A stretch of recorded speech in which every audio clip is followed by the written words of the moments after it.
Bunun бүкіл қылығы бір жаңағы бір 90 жылдардың аяғы, 2000 жылдарда бір ауылда бір рекет қаптап еді. Естеріңізде бар ма? Жаңағы бүйтіп өз-өзіне мына қолдар бүйтіп күржиіп, жаңағы талтаң етіп, братишка бері келді. Путин сол психологияда әлі жүр ғой міне. 70-ке таяған шал. Сонымен G7-ның жиыны Бәкебай шалдың анау шетке қашып бара жатқан бұрынғы одақтастардың басын қосуымен басталып, сәтті аяқтады. Ортада жаңағы кемпір араласқан ертегі оңбайды деген сияқты, ортада бір сүмең қаққан бір сұмырай бар. Кәдімгі көп көрем, көжешеп отырған кезде бір шыбын шыға келген сияқты. Сол G7-ның жаңағы НАТО-ның жиналысында бір сұмырай бар. Өзі аласа, өзі бүйтіп көзіне еткен талтаң екі шетіне бүйтіп сенделіп жүреді. Бұлай қарасаң анау бір ауылдың бір рекеттері сияқты жаңағы жүргенде анау пөтенді айтамын да, пөтілерді. Бір қолын бұлай, бір қол, мына бір қол бүйтіп жанды ұстап тұрады пөтен жүрген. Сосын бір қолы бүйтіп жүреді бүйтіп. Байқайсыңдар ма пөтен жүргенде? Көздеген бұлай, кәдімгі бүйтіп түйіп алған қабақ. Мына бір қол өзгермейді, бір қол. Ол енді мен мына қолымда пистолет бар, жанғұрал бар, кәдімгі наган бар. Мен кез келген уақытта түчкө деп атып тастаймын деген кәдімгі рекеттік психология ғой, рекеттік психология. Бұның бүкіл қылығы бір жаңағы бір 90 жылдардың аяғы, 2000 жылдарда бір ауылда бір рекет қаптап еді. Естеріңізде бар ма? Жаңағы бүйтіп өз-өзіне мына қолдар бүйтіп күржиіп, жаңағы талтаң етіп, братишка бері келді. Путин сол психологияда әлі жүр ғой міне. 70-ке таяған шал. Қызығы CNN бүйтіп жазыпты Путинді. Тинейжі деп жазыпты. Тинейжі деп жазыпты. Тинейжі дегенің былайша айтқанда ақыл-есі толмаған балақай деген сөз. Ана 15-16-дағы, тіпті 18-19-дағыны тинейжі дейді.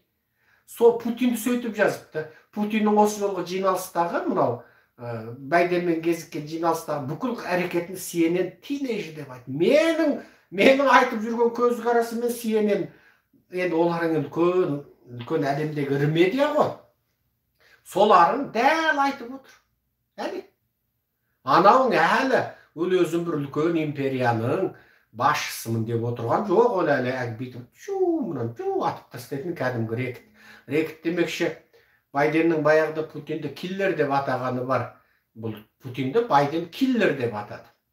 Сөйтіп еді, жаңағы журналист бар Путиннен сұрайды ғой, сізді мынау Байден киллер деп атады, оған не дейсіз дегенде, Путин тыңдап отырады. Ағылшынша анау журналист ағылшынша сөйлеп отыр ғой. Сонымен сөзі Путин айтады, тыңдап отырады. Слушайте меня деп да бір кезде деп күледі ғой. Енді көз алдыңа келтір. Мысалы, мені біреу рекет десе, менің бірінші реакциям, мен күлмеймін ғой. Аха деп мәз болмаймын ғой.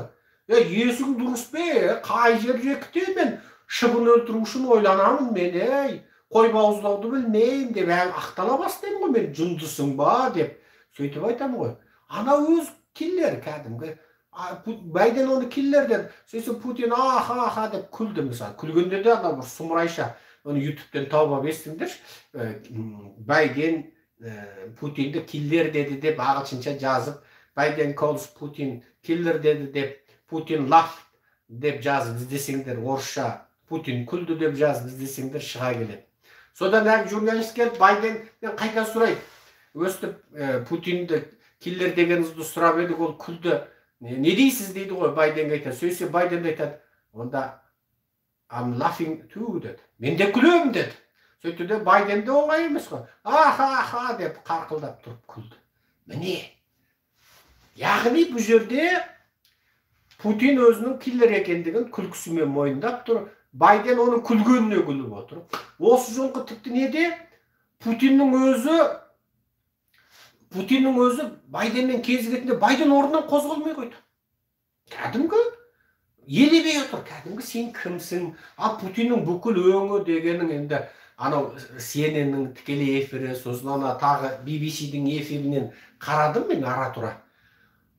Енді ана жерде бәрі тұр. Байден де, Блинкен де, анауда, мынауда, Меркель қатында бәрі бітер жай бір жаңағы ескі құдасының үйіне барғандай болып бірімен бірі бүйтіп Шымкентше айтқанда беймарал отыр, алақ жұлақ етіп есі шығып астынан су шыққандай болып, анау бір ересек бала төсегіне сиіп қойса қысылып қымтырылып, немесе жаңағы емтиханға дұрыс дайындалмай келген, немесе бірдеңені бүлдіріп қойған адам сөйтіп өзі алақ жұлақ етіп барды ғой ана бейшара. Өз жиналысқа жартақ сағат қалғанда барды. Ол арнай өзінің лимузиніне күтіп алып, ана тұтасымен оқтан қорғанады. Еуропаға барып оны кім атады? Оның ит өмірі кімге керек? Сөйтіп барды. Содан жаңағы оны алдымен Швейцарияның несі күтіп алды. Одан кейін барып ол кіріп сонымен отырғаннан кейін барып қысқасы бәрін өзінше тастай қылып орналасқан. Бірақ Байден орнынан тұрмай қойды. Ана ұмсынып екі қадам аттап барып Байденнің қолын алды. Бірақ келіскенде Байден бүйтіп отыр кәдімгі шалың бүйтіп жай жаңағы. Ал мынау алақтап, жұлақтап отыр. Енді қызығы. Бұл жерде Америка тарап әдетте мысалы Трамптың кезінде болса, екі тарап үстелдің үстінде қатар отырып, баспасөз мәлімдемесін таратады. Қасына отырып алып, ақалайда көкалай, ақ болды, көк болды деп саясаткерлердің адам түсінбейтін жаңағы өбектікті тұрғыдан еркекпін, сөбектікті тұрғыдан қатынмын деген сияқты жынды болып қалатын сөзімен мәлімдеме таратады. Бұл жолы Америка тарап оған келіспеген көрінеді. Мәлімдемеден түк жоқ. Ал Путин келіп өзі былшылдап орысша бірдеңе деп айтып жатыр дейді. Мен енді орысша толық түсінбеймін ғой, жақсы түсінбеймін, сосын көргем жоқ. Енді общем жаңағы Украина НАТОға қосылатын болды, біз талқыладық, ақ көк, тағы немене, Қытайда талқыладық, бірдеңе деген сияқты енді. Ал Байден әлі жоқ. Бірақ бұл жолғы